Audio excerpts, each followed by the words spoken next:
Okay, Mary Ann, here we are again. We're going to talk about purpose today. How's your purpose? Are you on purpose today? My purpose right now is being here with you, sharing this time. Excellent. I love it. That's so good. Waking up with a purpose each day, and what serves you? What gets you out of bed? Mary Ann, what gets you out of bed in the morning? Well, it varies, and I like to cut this into different facets. So people's overarching purpose in life, sense of purpose, can change. In fact, it will definitely change as they go from childhood through elder age. Agreed. And I think one of the really important things is to look at where you are in your life right now to help you decide what your purpose is. And an important question to ask is, are you feeling despondent and or depressed in the daily life that you're leading? Mm-hmm. Because so many individuals are suffering from a despondency that simply has to do with a disconnect of what they're doing with their day and what their heart is longing for. Mm-hmm. So there's the big picture purpose, which is asking that question of what is it you care about, and how can you line up your activities to be congruent, consistent, and leading toward that which you really care about.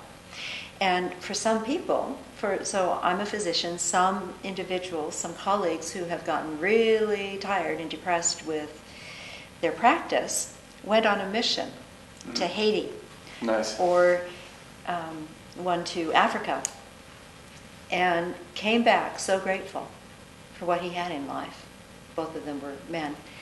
And that's one example, because they rekindled their love of the practice of medicine by being in a different setting where it meant something more and something different. Mm-hmm. And so for different people, it's going to be different, and at different stages of our life, it will be different. And to let ourselves know the truth in our hearts that what we're doing doesn't really matter anymore. You know, what I used to care about, I don't care about anymore. Right. Sit down. Talk to a trusted friend or counselor if you need to. Find out what you care about. Maybe it's the welfare of animals, and it never even crossed your mind that that should matter to you, but it does. Then go volunteer at an animal shelter, because guaranteed, on the days that you have volunteer work, you will get out of bed excited because you're lined up.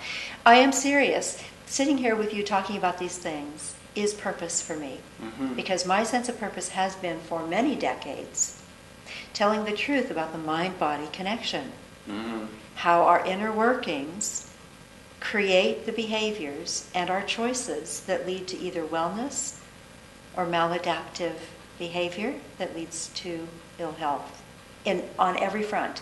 And I think holistically, by that I mean mind, body, spirit. It all has to line up.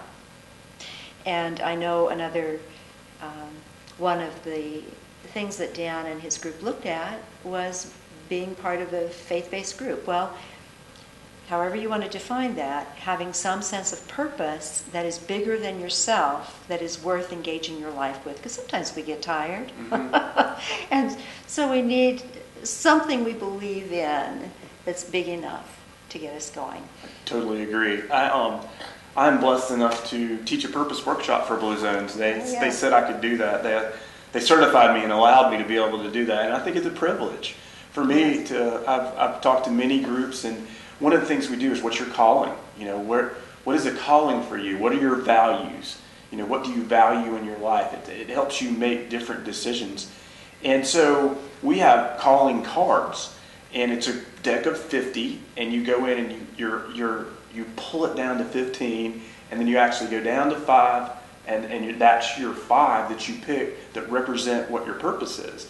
So you write a purpose proposal for yourself using these calling cards, and it's just eye-opening that we found people that found out they were in the wrong profession. Wow. That found out that what they were doing wasn't what they should be doing, and they should be doing something. They found people that were super satisfied with what they had done because they were doing the right thing. But one of the things also is, you know, Viktor Frankl, they made us read the book by Viktor Frankl. I don't know. Search for Meaning. Mm-hmm. Yeah, and the meaning of life is helping other people find the meaning of life. Yes. And, nice. you know, just the whole depressing story of him living through being in a concentration camp, him of a very small percentage that made it through, but still the people in a concentration camp being able to find purpose in their lives while they're under the worst conditions that there possibly could ever be. Bingo. You know, and so the fact that you can find it there means you can find it anywhere. Yes. It's just, I think that once again, we're going through the motions a lot of times. We're stuck, to use your word. The people get stuck and they can't find their purpose and they don't know where to go to do that. And you know, there are reasons for that too. Do we have time for a story? For sure. Yeah. Absolutely. You made me think about a patient. I think I've told you about this young lady before. At the time in my practice, I was in Oregon, and I was doing acupressure as a part of the practice, and visualizations and so on and so forth, in addition to internal medicine. And she came to me because she was having chronic, persistent migraine headaches.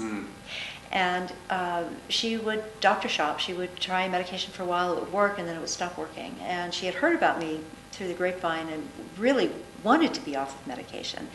So I got her on the table. I asked her about her life, how things were going. Fine. You know, I've got a great job. I'm divorced, but my kids are doing great, and I'm earning a good living. And I got her on the table, and I started working her points in the neck and oh my goodness, she was so tight. She was so tight. And when she came to me, she said she had a 5 out of 10 headache and it was getting worse, and she would normally be heading to the emergency room because she knew where that was going. But she wanted to try this. And I did acupressure. I do a combination of proximal and distal points to loosen things up. And I noticed tears were forming. And pretty soon her ears were full of tears. So I just gently asked her what was going on. And then she really burst in sobbing. And to make a long story short, the truth of the matter was, she was the office manager of a very difficult office. She felt compelled to have to hold everything together all the time, be the positive voice, not let anything get to her. Her kids maybe were happy, maybe weren't, but she was having a really hard time in life, and she hated her job, hated the situation, but could not tell herself the truth about that. Right. Because of the dependency of having that job. When we were done, she had a 0 out of 10 headache and a new problem to face. Reality. Because having told herself the truth, she was then on track to figure out what she could do that was more appropriate to her true sense of purpose. And being off track was making her that sick. Yes, I totally can believe that. You know, I think that we see similar stories to that, not just when we're doing the workshops, but when I'm out talking to people. There's not transparency, lack of transparency.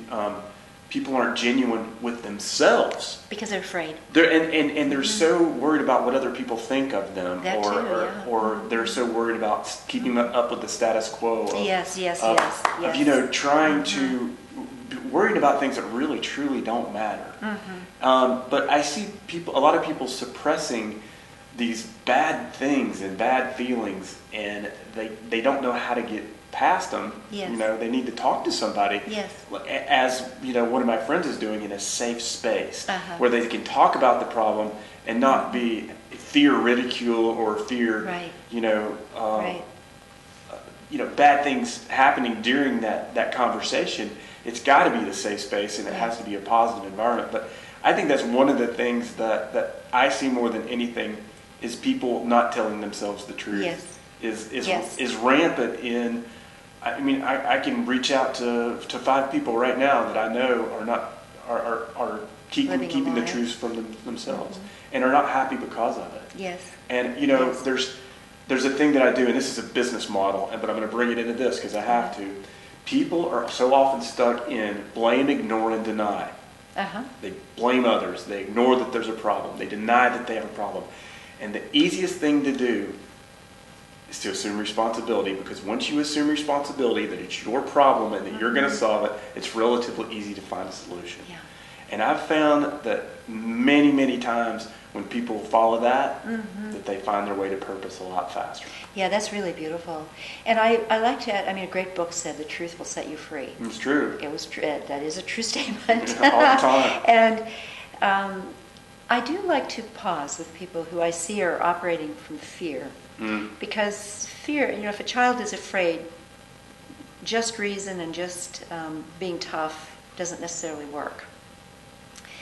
To allow a safe space, like you said, so that they can find whether what they're afraid of is really factually true or what if maybe. Dare to question. Dare to question. Dare to question, do you know that's a fact? And if you're pretty sure, let's just go there. Let's just see, I push it. What's the worst that can happen? And then. And invariably, when they hit rock bottom, they decide they find they're still alive, they survived, and they're less afraid. So whatever of that works to address the fear, face it squarely, tell the truth in a safe place, ask whether it's really true or not, and if you really think it is, magnify it, see if you survive. Yes. I think that's an awesome take for the folks that are listening on purpose. And if you'd like to join me for a purpose workshop, you can find me at Blue Zones Project Boulevard. I have a shameless plug. But find your purpose. We'll get you out of bed in the morning. Thank you, Marianne. Thank you, Gordon.